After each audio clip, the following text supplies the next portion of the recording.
어떻게 살 것인가? 짧은 인생, 한 번밖에 없는 인생, 무엇을 남기고 죽을 것인가? 어떤 사람으로 기억되길 원하는가? 뭐 그런 것들을 한번 생각해 보자는 거죠. 저를 제일 싫어하고 미워하고 얼굴도 보기 싫어했던 게 제 처남인데, 제 처남이 저한테 상처를 많이 주었죠. 제 회사를 하나 들어먹기도 하고, 그래서 제가 실망도 많이 하고 저를 또 어려워하기도 했는데, 그 처남이 하는 얘기가 있었습니다. 난 매형 다 싫어. 잔소리쟁이고 하여튼 싫은데, 매형은 밤 12시에 들어가나 일하다가 새벽 2시에 들어가거나 늘 출근하는 시간이 정해져 있어. 그 매형의 성실성은 나가 미워하지만 내가 인정 안 할 수가 없어. 걔는 술을 많이 마시는 아이인데요. 술을 먹든 안 먹든 자기 흔히 하는 말로 꼴리는 대로 살아. 근데 저는 강박적이에요. 사실은 좀 자유로워야 되는데, 제가 약속을 하면 그걸 반드시 지키려고 하는. 어떤 사람한테는 제가 성실하다는 얘기를 듣고 어떤 사람한테는 불성실하다는 얘기를 듣죠. 저한테는 그 두 가지가 다 있어요. 어떤 사람한테는 책임감 있는 사람이기도 하고 어떤 사람에게는 좀 무책임한 사람이, 저는 그 두 가지가 다 있어요. 나를 돌아보기 시작하는 것, 중요하죠. 그래서 내가 있어야 된다는 거예요. 내가 있어야 가정이 있어요. 그리고 가정생활을 잘하기 위해서 또 우리 사회생활을 해요. 그래서 저글링이라는 거 있죠. 이렇게 공세개를 하는 건 조금만 연습하면 잘 한대요. 근데 여기에 공이 하나 더 들어오고 또 하나 더 들어오면 그때 정신이 없는 거죠. 깨트릴 수가 있는 거죠. 근데 이 공 3개 중에서 유리공이 하나 있어요. 3개 중에 어떤 공이 유리공일까요? 네. 네. 내가 깨지면 가정도 사라지고 사회생활도 사라져요. 그러니까 다른 게 깨지더라도 뭐를 잡아야 돼요? 유리공인 나를 잡아야 돼요. 내가 있어야 가족이 있어요. 내가 있어야 일터가 있어요. 그러니까 여러분 자기 자신을 소중하게 여기고 자기를 사랑하고 자기를 키우고 자기를 이렇게 잘 돌보는 사람만이 가족을 돌볼 힘이 생겨요. 제가 안타깝게 생각하는 건 상담이나 코칭할 때 보면 엄마가 그래요. 맨날 울면서 딸한테, 이년아 너는 나처럼 살면 안 돼. 잘 살아. 근데 이 딸은 엄마가 잘 사는 걸 한 번도 본 적이 없어. 맨날 울어. 애가 잘 사는 게 뭔지를 본 적이 없어요. 맨날 엄마가 울면서 너는 신랑 잘 만나서 행복하게 잘 살아야 된다고 말은 들었는데 어떻게 사는 게 행복한지를 본 적이 없는 거예요. 엄마가 행복해야 돼요. 엄마가 행복해야 돼요. 엄마가 웃으면 남편도 웃어요. 애들도 웃어요.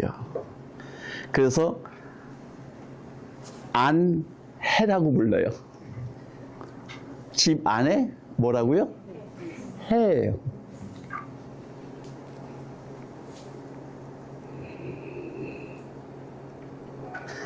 내가 있어야 가족이 있고 일터가 있기에 나를 사랑하고 나를 돌보고 나를 키워야 된다. 개인은 몸을 돌보십니까, 여러분? 얼굴에 찍어 바르는 데만 돈 쓰지 마세요. 이거 다 늙으면 어차피 우리는 주름이 잡히게 돼 있어요. 성형 저는 반대해요. 매니큐어 바르는 거 반대해요. 쌍수 반대해요. 몸을 건강하게 하자는 거예요. 운동하십니까? 신체적으로. 심리 정서적으로 마음의 근육이 든든해서 웬만한 게 와도 아 그래?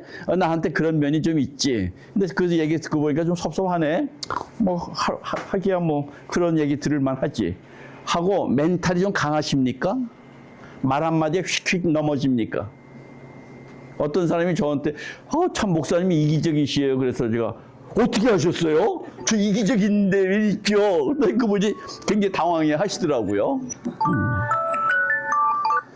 어떤 분이 저한테 무슨 얘기든지 할 수 있어요. 이렇게 무책임하세요. 그럼 미안해요. 내가 책임진다고 하는데 어떤 경우는 무책임할 때가 있어서 미안해요. 다음부터 조심할게요. 할 얘기가 없는 거예요. 싸울 일이 하나도 없어요. 사실인데. 근데 내가 책임감이 있게 했는데 나한테 무책임이다 그러면 그건 사실이에요, 사실 아니에요?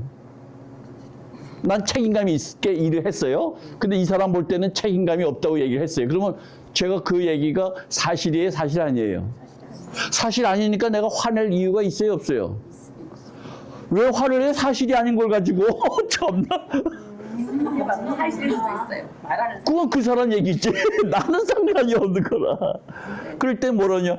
그렇게 생각하셨구나. 저는 그렇게 생각 안 했는데, 그렇게 생각하시는구나. 제가 우리 아내가 막 뭐라 그러면은 옛날엔 다 싸웠어요. 그런데, 당신은 그렇게 보는구나. 끝. 그래서 982에서 안 나가는 거예요. 그냥 계속 무승부로 가는 거예요. 심리 정서적인 면이 있죠. 감정도 내 거니까 내가 화를 낼 수도 있고 안 낼 수도 있는 컨트롤이 가능해요. 저는 아내와 화를 내려고 하면 이만큼 낼지 요만큼 낼지 계산을 해서 화를 내거든요. 제 얘기는 감정의 주인인 나라는 거예요. 감정의 노예로 사는 게 아니고 심리 정서적인 근육이라는 말을 써요. 마음의 근육이 얼마나 단단한가, 사회 경제적인 능력이 있는가, 정신적인 힘, 여유가 있는가, 수준이 있는가, 영적인 파워가 있는가, 이 5가지 영역이 있어요. 나라고 할 때 5가지 영역에서 균형 잡힌 성장을 하고 있는가.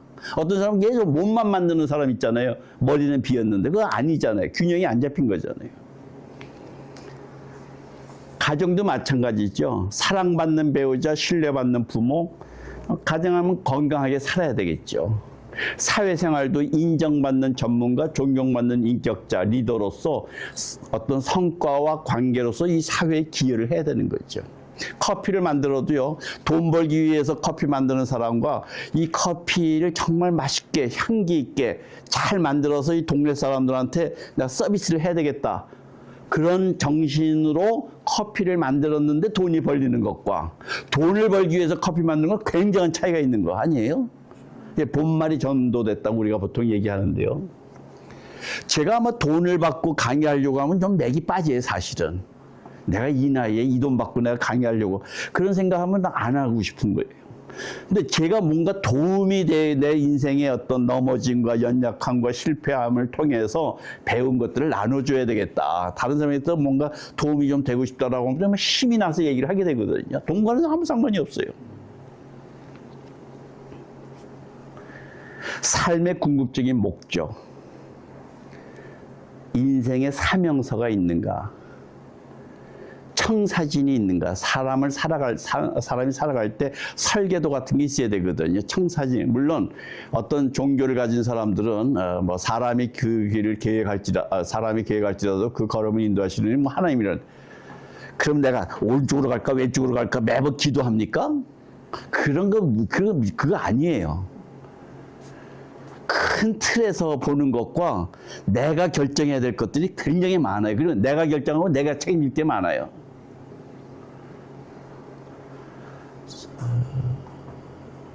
한국 사람들이 특히 기독교인들 중에 참 안타까운 것이 기도만 하지 책임을 안 지려고 해요. 그게 문제예요. 열심히 뭐 가난한 사람을 뭐 주께서 뭐 일용할 양식을 주시옵고 하고서는 그 일용할 양식을 하기 위해서는 돈을 열어서 돈을 내야 되는데 그건 안 내고 그냥 기도만 하고 가요.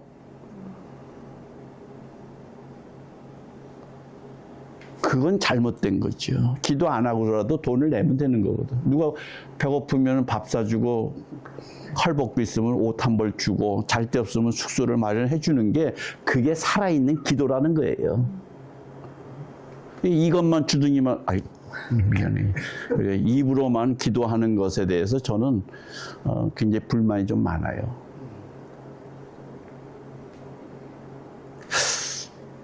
정말 인간답게 사는 것 중에 하나가 자기를 보호하면서 다른 사람의 성공을 돕는 거예요.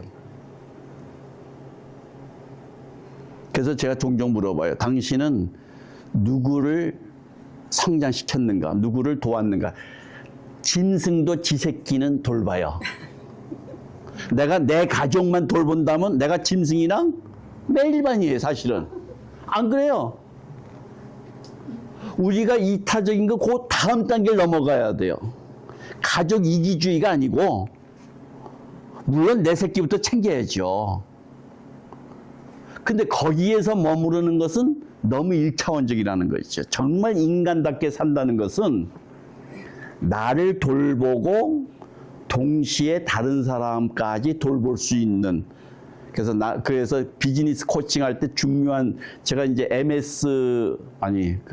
거기가 마이크로소프트라는 회사가 있었는데, 마이크로소프트사에 이제 임원으로 승진하려는 사람들을 대상으로 코칭을 했어요. 거기에 첫 번째 질문이 뭐냐면, 중요한 질문 중에 하나가, 당신은 다른 사람의 성공에 얼마나 기여했는가? 무엇으로 기여했는가? 어떻게 기여했는가? 어떻게 도왔는가를 매우 구체적으로 질문을 하죠.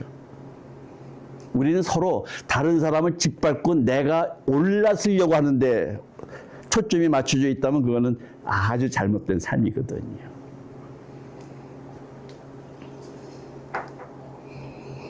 내 인생에 자원들이 많아요. 우리 코치님이 강점 찾기 전문 코치님이 안성에서 오셨는데요. 여러분의 강점을 우리는 잘 몰라요. 제가 어떤 젊은 청년의 진로 코칭을 하는데 강점을 몰라서 뭐라고 했냐면 초등학교 때 성적 증명서를 띄워오라 그렇게 얘기를 했어요. 생활기록부에서. 초등학교 때 12살 이전 거를. 별로 노력하지 않았는데 점수 좋은 과목들. 노력하지 않았는데 점수 잘 나오는 과목이 있고 어떤 건 기써도 점수 잘 안 나오는 거 있거든요. 다중지능 검사 같은 걸 통해서 스포츠를 잘하는지 음악 재능이 있는지